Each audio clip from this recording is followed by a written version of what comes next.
Perkenalkan anggota kami. Yeah, aku sakit, aku healing sampai pagi tak balik. Oh no, tak boleh. Hatiku bakar, kau tak boleh nak tarik. Aku nak rasa. Assalamualaikum warahmatullahi wabarakatuh. Perkenalkan, kami dari kelompok 5. Pada kesempatan kali ini kami akan membahas tentang etika bisnis Jepang. Selamat menyaksikan. Oke guys, di video kali ini kita akan membahas tentang negara Jepang. Bagaimana lingkungan bisnis dia, bagaimana etika di dalam berbisnis dan lain sebagainya. Di kali ini aku akan membahas tentang lingkungan bisnis Jepang, baik dalam ekonomi, politik, dan pendidikan. Ekonominya bagaimana? Perekonomian Jepang terbesar kedua di dunia dari tahun 1968 sampai 2010. Setelah tahun berikutnya itu diambil alih oleh Cina. Lalu Jepang adalah mata uang cadangan terbesar di dunia setelah Amerika Serikat, dolar Amerika Serikat dalam euro. Pada indeks korupsi tahun 2020, Jepang menempati peringkat ke-74. Ini menunjukkan bahwa sektor publik negara tersebut relatif bebas dari korupsi. Selanjutnya, lingkungan di pendidikan. Jepang berpendidikan tinggi dan masyarakatnya sangat menghargai pendidikan. Pendidikan ini sebagai platform baik untuk mobilitas sosioekonomi maupun mendapatkan pekerjaan di negara tersebut. Dari SMP aja mereka itu udah mengenalkan bahasa Inggris, ekonomi, teknologi tinggi. Itu mapel wajib di SMP dan SMA. Dari SD mereka udah diajarkan mengenal tentang bahasa Inggris yang baik dan itu sangat ditekankan. Selanjutnya kita membahas tentang skor Hofstede di Jepang. Dia tuh ada 5 ya teman-teman. Diambil sini bukan 6, ada 6. Yang pertama ada power distance, itu jarak kekuasaan. Mereka tuh mendapat ranking 54. Nah, yang kedua ada individualisme. Mereka mendapat peringkat 46 dari 100 ya teman-teman. Nah, yang ketiga maskulinitas. Maskulinitas ini kayak kejantanan gitu. Mereka mendapat peringkat ke-95.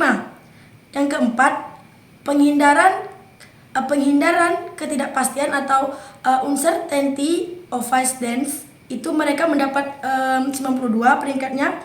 Dan yang kelima, long term orientation atau orientasi jangka panjang, itu mereka mendapat peringkat 88. Dan yang keenam, indulgensi atau kesenangan, mereka mendapat peringkat dari 0 sampai 144. Kita akan membahas tentang yang pertama, tentang skor Hofstede tadi ya. Power distance atau jarak kekuasaan. Jepang ini teman-teman, dia tuh menganut sistem hierarki yang dimana mereka tuh hierarki ini berada di ambang batas.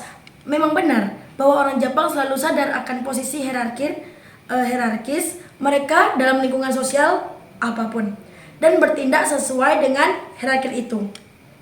Namun, posisi tersebut tidak hierarki sebagian besar budaya Asia.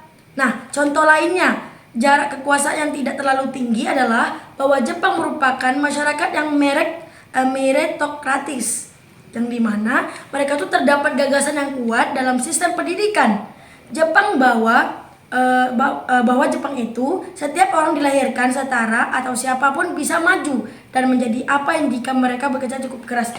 Jadi intinya Jepang ini, jika kita berpendidikan lebih tinggi, mau gimana pun orang dari kayak misalnya ada orang kecil, misalnya orang kayak tamat SD tapi dia terlalu pintar, tapi bisa gitu menjadi pemimpin di Jepang karena kepintaran itu.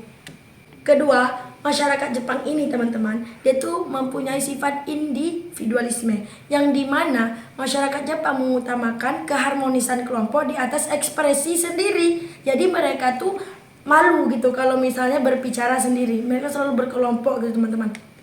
Nah, ada juga di sini teman-teman, Jepang masyarakat paternalistik dan berkeluarga. Nama dan aset diwariskan dari ayah kepada anak laki-lakinya yang tertua.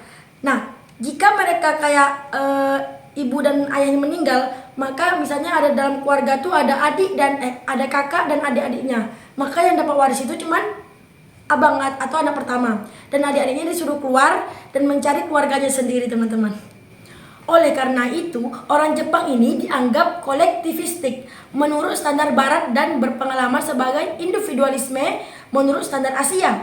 Mereka lebih tertutup dan pendiam dibanding sebagian masyarakat Asia.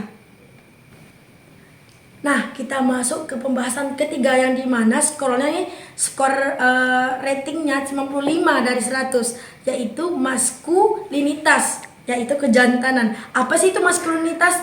Jepang adalah salah satu masyarakat paling maskulin di dunia, di mana dikombinasikan dengan kolektivisme. Di Jepang ada dorongan untuk keunggulan dan kesempurnaan dalam produk material mereka. Misalnya, JIT produksi dalam jasa material seperti jasa hotel, restoran, pembungkus kado, dan pekerjaan-pekerjaan lainnya itu dipegang oleh jantan atau lelaki dari mereka. Maka sulit bagi perempuan untuk menaiki tangga perusahaan di Jepang dengan pekerjaan mereka. Norma maskulin dari jam kerja yang berat dan panjang itu dipegang oleh laki-laki. Selanjutnya di negara Jepang ini dia juga tuh unsur anti avoidance, yaitu penghindar ketidakpastian. Jepang adalah salah satu negara yang paling menghindar ketidakpastian. Jepang terus-menerus terancam oleh bencana alam, mulai dari gempa bumi, tsunami, topan, hingga letusan gunung berapi. Dalam keadaan seperti ini, orang Jepang belajar mempersiapkan diri menghadapi situasi tersebut. Nah, itulah manajer menanyakan semua fakta dan angka terperinci sebelum mengambil keputusan. Kebutuhan dan tinggi akan penghindaran ketidakpastian adalah salah satu alasan mengapa perubahan sangat sulit diwujudkan dalam dimensi. Yang kelima, negara Jepang ini juga terkenal dengan long term orientation, yaitu orientasi jangka panjang. Jepang masyarakat yang paling berorientasi jangka panjang di dunia di perusahaan.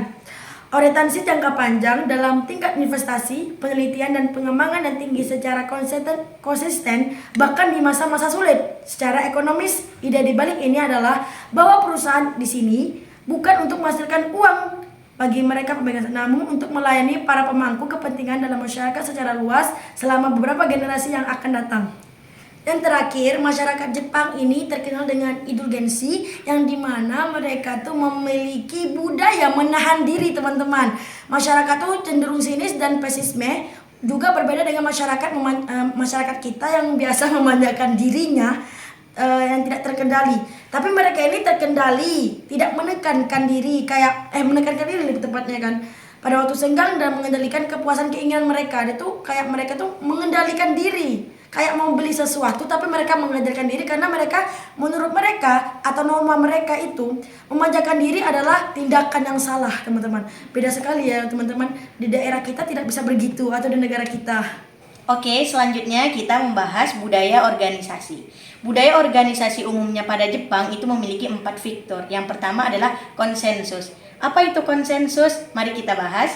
Oke, konsensus dalam bisnis Jepang lebih besar beserta di lembaga dan layanan lainnya, seperti konsensus pemerintahan ditekankan sebagaimana cara utama mengambil keputusan. Yang kedua, hierarki. Pentingnya anggota yang berpangkat lebih tinggi di sebuah perusahaan atau institut berharap untuk diberitahu dan diajak konsultasi mengenai suatu keputusan sebelum pengumuman resmi pada pertemuan. Yang ketiga, identitas kelompok dan loyalitas karakteristik.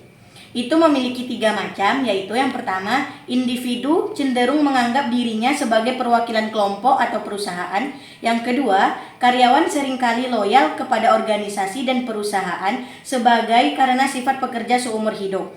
Yang ketiga, karyawan diharapkan berdedikasi, bekerja keras, dan menunjukkan loyalitas dengan imbalan keamanan kerja dan lainnya, tunjangan seperti bonus dan subsidi perumahan bersifat hierarki. Oke, yang terakhir, berorientasi pada hubungan.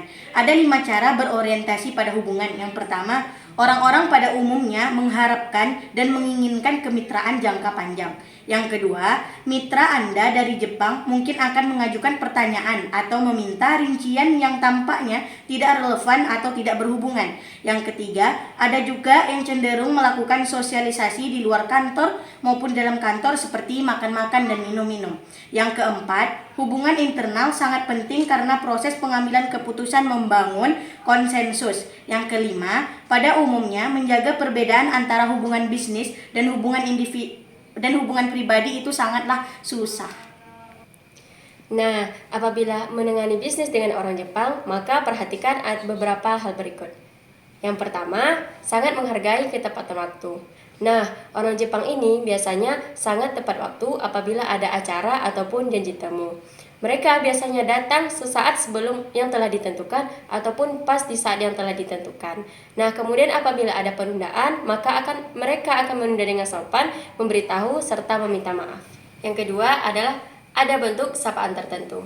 Nah, biasanya yang paling umum itu adalah membungkukkan badan sesuai dengan konteks hubungan sosial antara kedua belah pihak. Namun, dalam kondisi tertentu, orang Jepang biasanya memilih untuk berjabat tangan apabila dalam urusan bisnis. Nah, tapi kalau teman-teman bingung antara memilih keduanya, maka teman-teman perlu mengikuti rekan kerja Jepang mereka memilih yang mana. Yang ketiga, menggunakan gelar formal saat pertama bertemu.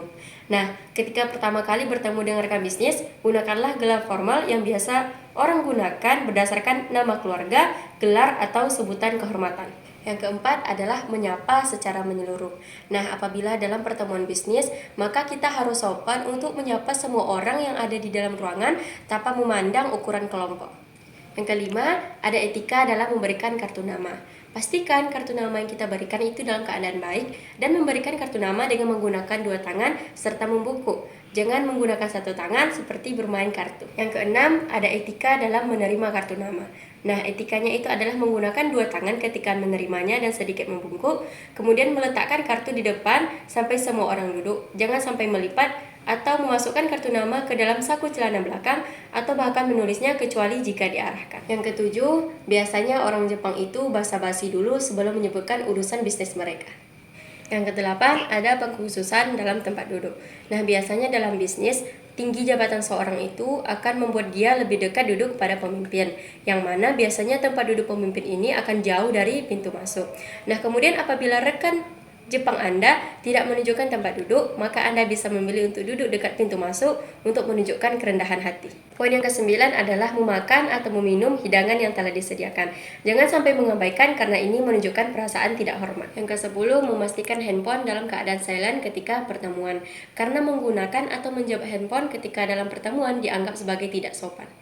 Yang ke-11, biasanya di dalam rapat ada saat-saat tertentu hening. Maka jangan sampai kita membuat keributan karena ini akan dianggap sebagai perasaan tidak sabar. Yang ke-12, jangan menyela pembicaraan dan berbicaralah secara perlahan.